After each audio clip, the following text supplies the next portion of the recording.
بسم اللہ الرحمن الرحیم خراسس ٹی وی کی نئی ویڈیو میں آپ کو خوش آمدید۔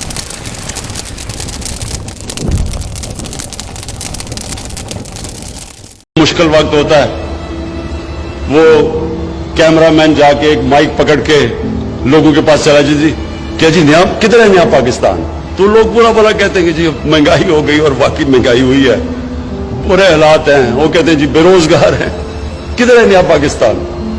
یہ اسی طرح کراچی کے اندر مثلا فلڈ آئے ہوئے ہیں، تو آپ وہ بیچارے لوگوں کے اتنا پانی آیا ہوا، آپ جائیں جی بتائیں جی آپ کے کیا حالات ہیں، تو وہ کوئی تعریفیں کرے گا؟ تو جب ملک کے مشکل حالات ہیں تو لوگوں کے لیے مشکلات ہیں۔ ایک ملک کو آپ مقروض کر کے چلے جائیں، اس کو قرضے دینے ہوں، اس کے پاس مشکل سے پیسہ ہو اپنا ملک چلانے کے لیے، قرضے لے ملک چلانے کے لیے، تو جب وہ بیلٹ ٹائٹنگ کرتا ہے تو اس کا یہ نہیں مطلب کہ اپنی خواب چھوٹی رکھو۔ دیکھیں دنیا میں جس نے بھی کوئی بڑا کام کیا ہے، اس نے اپنی صلاحیتوں کی وجہ سے نہیں کیا، وہ اس لیے نہیں کہ وہ بڑا پڑھا لکھا انسان تھا، وہ اس لیے نہیں کہ وہ بڑے امیر گھر میں پیدا ہوا تھا، وہ اس لیے کہ اس نے بڑا خواب دیکھا تھا۔ جب ایڈمنڈ ہلری ماؤنٹ ایوریسٹ کے اوپر چڑھ گیا، پہلا آدمی تھا، تو جتنوں نے بھی پہلے کوشش کی تھی وہ فیل ہو گئے تھے، یا وہ مر گئے تھے اور یا وہ ناکام ہو گئے تھے۔ تو اس کی خواب تھی جو اس نے کہا نہیں میں کامیاب ہوں گا، تو ساری زندگی اب تو بہت لوگ چڑھ چکے ہیں اس پہاڑ کے اوپر، لیکن ایڈمنڈ ہلری کو سارے یاد رکھیں گے کہ وہ پہلا آدمی تھا جس نے اتنا بڑا کام کیا۔ تو یہ جو خواب ہوتی ہے وہ ایک انسان کو لے کے جاتی ہے۔ ایک انگریزی کی سیئنگ ہے کہ جج not what a person is, do not جج a person by what he is, جج him by what he aspires to be. اس کی خواب کیا ہے؟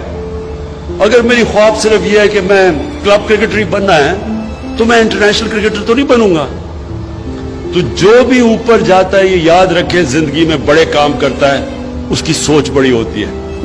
کسی نے سوچا ہی تھا نا کہ انسان کو چاند پہ جانا ہوگا، سب لوگ دنیا ہنستے۔ میری زندگی میں میں نے بڑوں کو سوچا کہ کیا مذاق کرے چاند پہ جانا ہے۔ کوئی کہتا تھا دنیا ختم ہو جائے گی۔ ہم ایک جناب باپ کے ساتھ گیا جمعے کے خطبے پہ، وہ مولوی صاحب کہہ رہے ہیں کہ دنیا ہی ختم ہو جائے گی، وہ چاند پہ چلا گیا۔ تو ہوتے سارے ایسے دیوانے ہی بڑے کام کرتے ہیں۔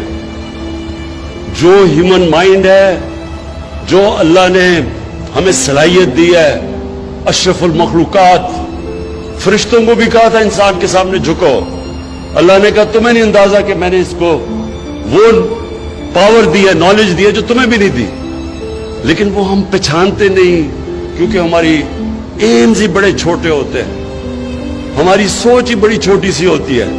سوچ ہی ہوتی جی پاور میں آئے، اپنی شوگر ملز لگا لی، فیکٹریاں لگائیں، پیسہ بنائے، لنڈن میں بڑے بڑے گھر لے لیے، ہماری سوچ اتنی رہ جاتی ہے، اور وہ پھر ہم اتنے ہی انسان رہ جاتے ہیں۔ بڑے سوچ والے مہاتر محمد، نیا شہر اس نے بنایا ہے آج ملیشیا میں، دیکھنے والا شہر ہے، جو ان کا کیپٹل ہے، یہ مہاتر محمد نے بنایا۔ تو جب وہ شروع کر رہا تھا لوگوں نے کہا جی فیل ہو جائے گا، اتنا خرچہ کدھر سے آئے گا؟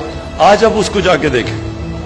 اور اسی طرح دنیا میں جب بھی کوئی بڑا کام ہوا ہے، پہلے وہ بڑی خواب ہوتی ہے۔ تو یہ جب مجھے پتا چلا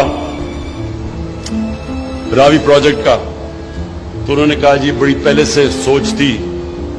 وہ لوگ یہ سوچ رہے تھے، ان کی نمبر 1 پرائیورٹی اپنا ملک نہیں تھا، ان کی نمبر 1 پرائیورٹی تھی کہ وہ کتنی دولت بناتے ہیں پاور میں آ کے۔ وہ کبھی بھی نہیں بنا سکتے بڑی چیزیں، وہ کبھی بڑا کام نہیں کر سکتے۔ بڑا کام جب بھی آپ بڑی خواب کے پیچھے جاتے ہیں، سب سے پہلے میں بار بار آپ کو ایک فریز بتاتا ہوں، کشتیاں جلا کے جاتے ہیں۔ مطلب کہ جب آپ اس کے پیچھے جاتے ہیں تو پھر کوئی واپسی کا راستہ نہیں ہوتا، پھر ہی انسان کا پوٹینشل نکلتا ہے۔ جب انسان فیصلہ کر لیتا ہے کہ میں نے اب یہ کرنا ہے اور کوئی پیچھے کا راستہ نہیں، پھر انسان کے اندر سے جو اللہ نے صلاحیتیں دی ہیں، جو طاقت دی ہے، وہ تب طاقت نکلتی ہے۔ جب آپ پیچھے آدھا رہو، اچھا جی اگر یہ نہیں ہوگا تو میں کچھ اور کر لوں گا، کبھی کچھ نہیں، بڑا کام نہیں ہو سکتا ایسا، یہ بڑا مشکل کام ہے۔